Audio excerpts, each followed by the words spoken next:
دا پاکستان دا مفتیانو دا جہاد فتوی دا بس صرف اور صرف تڑیل افغانستان پوری دی ہم دقا افغانستان دربانی تباہ کئی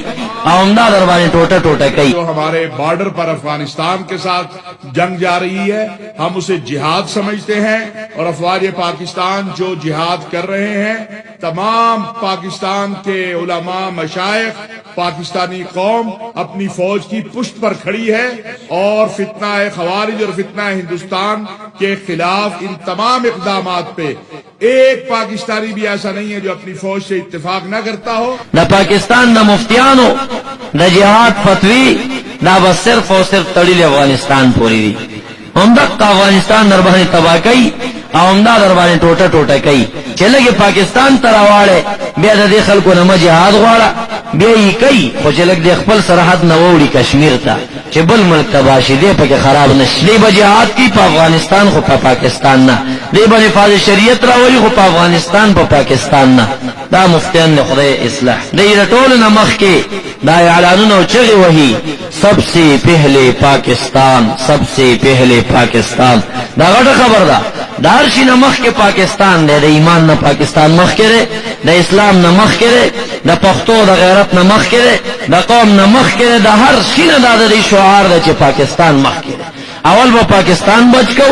او بیا که شریعت پا که چرتا بچوے ہو بچ تا قرآن بچوے ہو بچو کنو بچوے اغد ویم خبر دا خو پاکستان باول بچ کو دا دا پاکستان دا بچی بچی شعار دے دا دا پاکستان دا ملام شعار دے دا دا پاکستان دا مفتیم شعار دے. دی با جہاد کی پا افغانستان خو پا پاکستان نا دی با نفاذ شریعت راولی خو پا افغانستان پا پاکستان نا. دا مفتیان دے خدای اصلاح دی من کے ضرور ہوچ دیوی خد سر و پیو سٹیج بانی ناسوی دلبر جانا بیو رخت تقریروں کی ملاگل ببلا رخت تقریروں کی برید بتاو رتاو کی نفاذ شریعت راول نا پاکستان دا مولانا دا پاکستان دا خلقو نا شریعت نفاذ دا بالکل دس یو مثال دے لکا عنقا نمونگ اور دلی چی دنیا کشتا دے خلا چالی دلی ندے چی دا بلا کل پیدا کی گی اسا شکلی دے. دا پاکستان دا خلقو نفاذ شریعت دا پاکستان دا مفتیانو دا جہاد فتوی دا بس صرف اور صرف تڑیل افغانستان پوری دی ہم دقا افغانستان دربانی تباہ کئی عمدہ دربانی ٹوٹا ٹوٹا کئی.